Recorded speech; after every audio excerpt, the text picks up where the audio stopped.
வணக்கம் நண்பர்களே. இப்போ நம்ம 1 லிட்டர் அளவுக்கு நேச்சுரல் டிஷ்வாஷ் லிக்விட் தயாரிக்க போகிறோம். ஆமாங்க, இது லிக்விட் டைப், ஜெல் டைப் கிடையாது. இந்த டிஷ்வாஷ் லிக்விடோட கிளீனிங் பர்ஃபார்மன்ஸ், காஸ்ட், மற்ற விஷயங்கள்லாம் மேக்கிங் வீடியோ முடித்த பிறகு டிஸ்கஸ் பண்ணலாங்க. இப்போ நம்ம மேக்கிங் வீடியோக்குள்ளே போயிடலாம். 1 லிட்டர் தயாரிக்கிறதுக்கு தேவையான எல்லா மெட்டீரியல்ஸும் நான் எடுத்து வச்சுருக்கிறேங்க. இந்த மெட்டீரியல்ஸ் எல்லாமே 100% நேச்சுரல் மெட்டீரியல்ஸுங்க. முதல்ல ஒரு 2 லிட்டர் கெப்பாசிட்டி இருக்கிற பாத்திரம் எடுத்துக்கிறேங்க. அதில் வாட்டர் சார்ஜ் பண்ணுறேங்க நான். அடுத்து APG, full name alkyl poly glucoside. இது ஒரு நேச்சுரல் பிளான்ட் டெரிவேட்டிவ்ங்க. அது மட்டும் இல்லை, இது completely water soluble, 100% biodegradable, eco friendly material. அது மட்டும் இல்லைங்க, இதுக்கு நல்ல ஃபோமிங் ப்ராப்பர்ட்டியும் எக்ஸலண்ட்டான கிளீனிங் ப்ராப்பர்ட்டியும் இருக்குது. இன்னொரு முக்கியமான விஷயம், இந்த APG பெரும்பாலான ப்ரெசர்வேட்டிவ் கூட கம்பேட்டபிளாக இருக்கும். ஸோ நம்ம ப்ரெசர்வேட்டிவ் போடும்போதும் இது அதன் கூட இது ஹோமோஜீனியஸ் லிக்விடை லேயர் செப்பரேஷன் இல்லாமல் கொடுக்குங்க. கெமிஸ்ட்ரி பாயிண்டில் சொல்லணும்னா இது ஒரு நான் அயானிக் சர்ஃபாக்டன்ட்டுங்க. இப்போ நான் என்சைம்ஸ் ஆட் பண்ணுறேங்க. இது பார்த்தீங்கன்னா ஒரு லிக்விட் மீடியமில் இருக்குது. இதுக்குள்ளே 4 என்சைம்ஸ் இருக்குது. அதாவது அமைலேஸ், புரோட்டேஸ், லிப்பேஸ், செல்லுலேஸ். இதே என்சைம்ஸ் தான் நான் லிக்விட் டிட்டர்ஜென்ட்டுக்கும் யூஸ் படுத்துகிறேன். ஸோ என்சைம்ஸ் பொறுத்த வரைக்கும் நம்ம எல்லா இடத்துலையுமே பயன்படுத்தலாம். லிக்விட் டிட்டர்ஜென்ட்டுக்கு என்ன என்சைம் பயன்படுத்துகிறோமோ அதே என்சைமை டிஷ்வாஷ் லிக்விடுக்கும் பயன்படுத்தலாம். என்சைம்ஸை போடும்போது டஃப்பான ஸ்டெயின்ஸும் ஈஸியாக ரிமூவ் ஆகிடுங்க. நம்மளுக்கு அந்த ஃபிசிக்கல் ப்ரெஷர் தேவைப்படாது. அடுத்து கிளிசரின் ஆட் பண்ணுறோங்க. இது பிளான்ட் கிளிசரின், பிளான்ட் எக்ஸ்ட்ராக்ட்லேருந்து எடுக்கப்படக்கூடிய கிளிசரின். கிளிசரினில் சிந்தட்டிக்கும் இருக்குது. ரெண்டுக்குமே கெமிக்கல் நேச்சர் சேம் தான். இருந்தாலும் நம்ம நேச்சுரல்னு சொன்னதுனால நம்ம பிளான்ட் கிளிசரின் யூஸ் பண்ணுறோம். இதுக்கு மல்டி ரோல் இருக்குங்க டிஷ்வாஷ் லிக்விடில். மெயினாக சொல்லணுன்னா இது ஒரு ஸ்கின் கண்டிஷ்னர். நம்ம ஸ்கின்னுக்கு எந்த பாதிப்புகளும் ஏற்படுத்தாமல் நம்ம எப்படி ஷாம்பு போடும்போது கண்டிஷ்னர் வச்சு ஷாம்பு பயன்படுத்துகிறோமோ அதே மாதிரி நம்ம கைகளுக்கும் நம்ம ஸ்கின்னுக்கும் ஒரு கண்டிஷ்னர் தேவை. ஸோ அந்த ரோல் இந்த கிளிசரின் ப்ளே பண்ணும். அது மட்டும் இல்லாமல் இது டாக்ஸிக் கிடையாது, non toxic, non irritating to eyes and skin. அந்த எரிச்சலை ஏற்படுத்தாது கண்களுக்கோ இல்லை ஸ்கின்னுக்கோ. இது இன்னொரு முக்கியமான ரோலும் ப்ளே பண்ணுதுங்க. நம்ம மீடியம், அதாவது நம்ம டிஷ்வாஷ் லிக்விட் ஹோமோஜினியஸாக வரணும், லேயர் பிரியாமல் இருக்கணும்னா நம்ம நிறைய மெட்டீரியல் ஆட் பண்ணுறோம் இல்லைங்களா. அதாவது சர்ஃபாக்டன்ஸ் ஆட் பண்ணுறோம். அதுக்கப்புறம் பார்த்திங்கன்னா அந்த ப்ரெசர்வேட்டிவ்ஸ், பர்ஃப்யூம்ஸ் என்னென்னவோ ஆட் பண்ணுவாங்க. ஸோ எல்லாமே ஒரு ஹோமோஜினியஸ் மீடியமாக வர்றதுக்கு இந்த கிளிசரினோட ரோல் முக்கியமான ரோலுங்க. இது ஒரு சால்யூபிளைசர். இன்னும் கூட சொல்லணும்னா அந்த இன்னொரு ரோலும் இதுக்கு இருக்குது, ஸ்டேபிளான ஃபோம். நம்ம வாஷ் பண்ணும்போது அந்த ஃபோமோட ரோல் முக்கியமானது. ஸோ அந்த ஃபோம் கொஞ்சம் நேரம் ஸ்டேபிளாக இருக்கணும். ஸோ அதுக்கும் கிளிசரின் யூஸ் ஆகும். அடுத்து நம்ம ஆட் பண்ணுறது சோடியம் சிட்ரேட். இதுவும் பார்த்திங்கன்னா சிட்ரிக் ஆசிடோட சோடியம் சால்ட்டு தாங்க. சிட்ரிக் ஆசிட் ஃப்ரூட்ஸ்லேருந்து எடுக்கக்கூடிய ஒரு நேச்சுரலான ஆசிட் தான். அதனோட சோடியம் சால்ட்டு தான் சோடியம் சிட்ரேட்.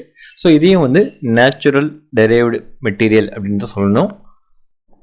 இதனோட ரோல் என்னென்னு பார்த்தீங்கன்னா அந்த pH மெயின்டைன் பண்ணுறதுக்கு யூஸ் ஆகும், ஒரு pH பஃபராக. அடுத்து இது ஒரு பில்டர். ஸோ எல்லாத்தையும் ஆட் பண்ணியாச்சுங்க. நல்லா நான் ஸ்டிர் பண்ணுறேன். ஸ்டிர் பண்ண பிறகு நம்ம pH செக் பண்ணி பார்க்கலாம். இந்த காம்போசிஷனுக்கு இந்த ஃபார்முலா படி பண்ணும்போது pH 7 தான் வரும். 7 to 8 வருது எனக்கு. பொதுவாக டிஷ்வாஷ் லிக்விடோட pH 6 to 7 இருந்தால் நல்ல விஷயங்க. இப்போ எனக்கு இருக்கிறது 7 to 8. இதனால் ஒன்றும் பாதிப்புகள் கிடையாது. அப்படியே விட்டுடுறதுனால விட்டுடலாம். இல்லை எனக்கு 6 to 7 தான் வேணும்னு நினச்சோம்னா அதுதான் டிஷ்வாஷ் லிக்விடுக்கு ஐடியல் pH. கொஞ்சமாக சிட்ரிக் ஆசிட் போட்டால் pH குறைஞ்சிடும். இப்போ நான் என்ன பண்ண போகிறேன்னா, என்னோடய பேட்ச் சைஸ் 1 லிட்டர், நான் 1/2 கிராம், அதாவது 0.5 கிராம் சிட்ரிக் ஆசிட் ஆட் பண்ண போகிறேங்க. ஆட் பண்ணி நல்லா கலக்கிறேன். இப்போது pH செக் பண்ணும்போது 6 to 7 வந்துருச்சுங்க. ஸோ இது ஐடியல் pH. இதுக்கு அவசியம் ப்ரெசர்வேட்டிவ் போடணுங்க. நீங்கள் பர்சனல் பர்பஸ்க்கு யூஸ் படுத்தினாலும் சரி, இல்லை கமர்ஷியலாக சேல் பண்ணாலும் சரி, ப்ரெசர்வேட்டிவ் போடணும். ப்ரெசர்வேட்டிவ் போடலைன்னா செகண்ட் டேவே பேட் ஸ்மெல் வந்துடும். என்ன ப்ரெசர்வேட்டிவ் ஆட் பண்ணலான்னா, நீங்கள் கிரேப் ஃப்ரூட் சீட் எக்ஸ்ட்ராக்ட் அதை ஆட் பண்ணலாம், அது ஒரு நேச்சுரல் ப்ரிசர்வேட்டிவ் தான். இல்லைனா விட்டமின் இ ஆட் பண்ணலாம், அதுவும் ஒரு நேச்சுரல் ப்ரிசர்வேட்டிவ் தான். இல்லைனா ரோஸ்மேரி எக்ஸ்ட்ராக்ட் ஆட் பண்ணலாம், அதுவும் நேச்சுரல் ப்ரிசர்வேட்டிவ் தான். சோடியம் பென்சோயேட், பொட்டாசியம் சார்பேட் ரெண்டுத்தையும் மிக்ஸ் பண்ணி ஆட் பண்ணலாம், தனியாக ஆட் பண்ணக்கூடாது, ரெண்டுத்தையும் மிக்ஸ் பண்ணி ஆட் பண்ணணும்.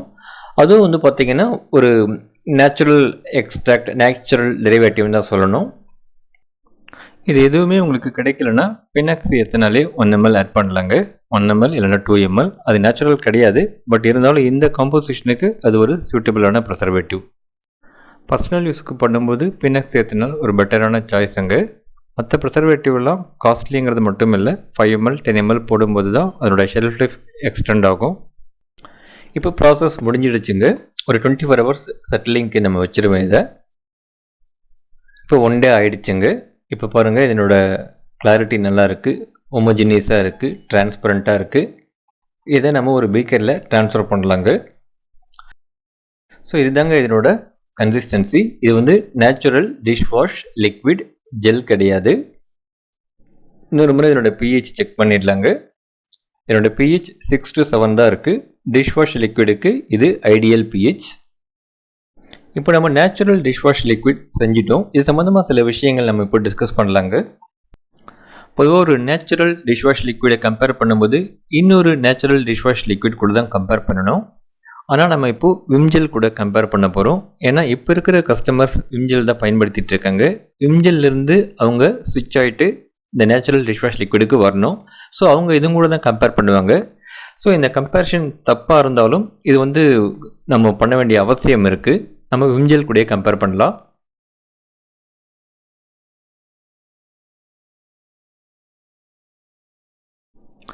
ஒரு லிட்டர் விம்ஜெல் பண்ணுறதுக்கு என்ன காஸ்ட் ஆகுதோ அதே அளவு காஸ்ட் தான் இதுக்கும் ஆகுங்க. கொஞ்சம் கூட குறைய வரலாம், பட் மோரல்லஸ் அதே மாதிரி தான் இருக்கும்.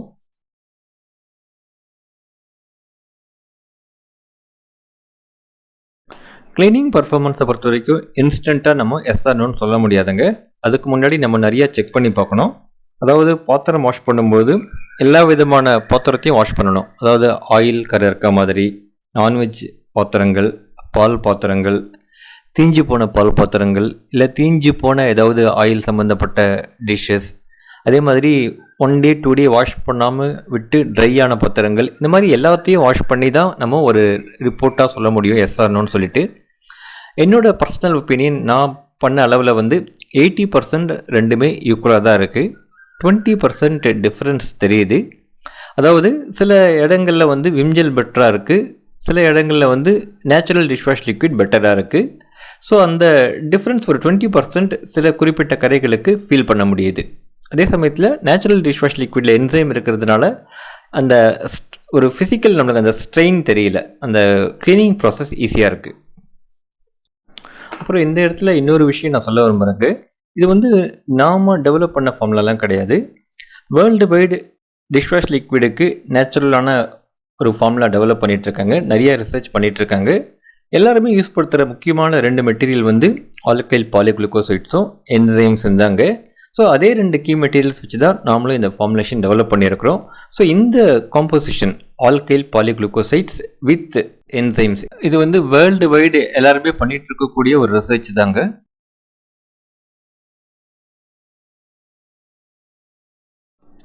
விம் ஜெல் மாதிரி இருந்தாலும் இப்போ நம்ம பண்ணினது லிக்விடாக இருந்தாலும் ரெண்டுமே ஒரே மாதிரி தான் க்ளீனிங் பர்ஃபார்மன்ஸை கொடுக்குங்க. ஏன்னா க்ளீனிங் பர்ஃபார்மன்ஸுங்கிறது திக்னஸை பொறுத்து கிடையாது, அதனோட கான்சன்ட்ரேஷனை பொறுத்து, அதாவது ஆக்டிவ் மெட்டீரியல்ஸ், ஆக்டிவ் இன்க்ரீடியன்ஸை பொறுத்து இருக்குது. இப்போ நாம் பண்ண அந்த லிக்விடில் வந்து ஆக்டிவ் மெட்டீரியல்ஸ் 31%, விம்ஜெல் ஜெல் மாதிரி இருந்தாலும் அதுலேயும் ஆக்டிவ் இன்க்ரீடியன்ஸ் பார்த்திங்கன்னா அரவுண்ட் 30% தான். ஸோ ரெண்டுமே same concentration, same amount of active ingredients. அதனால் இது ஜெல்லாக இல்லைங்கிறதுனால என்னோடய க்ளீனிங் பர்ஃபார்மன்ஸ் குறைவாக இருக்குங்கிறது டெக்னிக்கலி கரெக்ட் கிடையாதுங்க.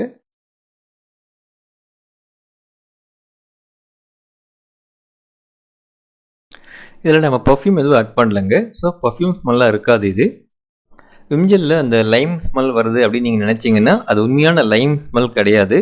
அது வந்து ஒரு கெமிக்கல் தான், சிந்தட்டிக் கெமிக்கல் தான்.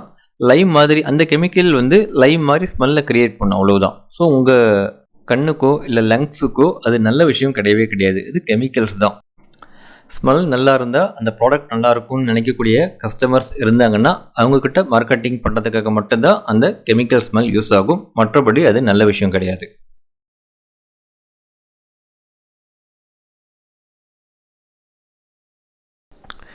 இது இயற்கையான பொருட்களில் பண்ணதுனால பாத்திரம் வாஷ் பண்ணுறவங்களுக்கு ஒரு ஜென்டில் ஃபீல் இருக்கும். ஒரு இயற்கையான ஃபீல், அந்த கெமிக்கல் ஹார்ஷ்னஸ் இருக்காது. கைகளுக்கும் ஸ்கின்னுக்கும் ரொம்ப ஜென்டிலாக இருக்கும். பாத்திரம் வாஷ் பண்ணுறவங்களுக்கு மட்டும் இல்லாமல் கெமிக்கல்ஸை பயன்படுத்தும் போது மற்றவங்களுக்கும் பாதிப்பு வரும். அந்த வேப்பர்ஸால் கண்கள் பாதிக்கப்படும், லங்ஸ் பாதிக்கப்படும். அந்த மாதிரி பாதிப்புகள் எதுவுமே இதில் இருக்காது. இது உடல் நலத்திற்கு எந்த விதத்திலும் பாதிப்புகள் ஏற்படுத்தாது. குழந்தைங்க உட்பட பெரியவங்க வரைக்கும் யாருக்குமே. அது மட்டும் இல்லாமல் சுற்றுச்சூழலுக்கும் பாதிப்பு ஏற்படுத்தாது.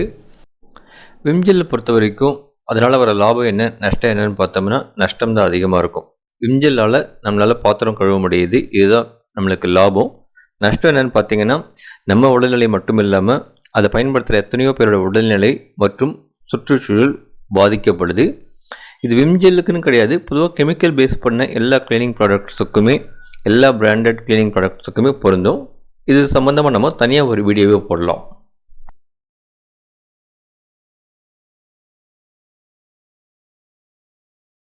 நேச்சுரல் ப்ராடக்ட்ஸோட மதிப்பு தெரிஞ்சவங்க, நேச்சுரல் ப்ராடக்ட்ஸ் தான் வேணும்னு நினைக்கிறவங்க நிறைய பேர் இருக்காங்க. அவங்க நிச்சயமாக இந்த ப்ராடக்டை வாங்குவாங்க. ஆனால் உங்கள் மார்க்கெட்டில் அவங்க இருக்கிறாங்களாங்கிறது தான் கேள்வி. ஸோ உங்கள் மார்க்கெட்டில் அவங்க இருந்தால் இது சேல்ஸ் ஆகும். அப்படி இல்லைன்னா அவங்க எந்த மார்க்கெட்டில் இருக்கிறாங்களோ அந்த மார்க்கெட்டில் தான் நீங்கள் இதை சேல்ஸ் பண்ண முடியும். உங்கள் மார்க்கெட்டில் சேல்ஸ் பண்ண முடியாது.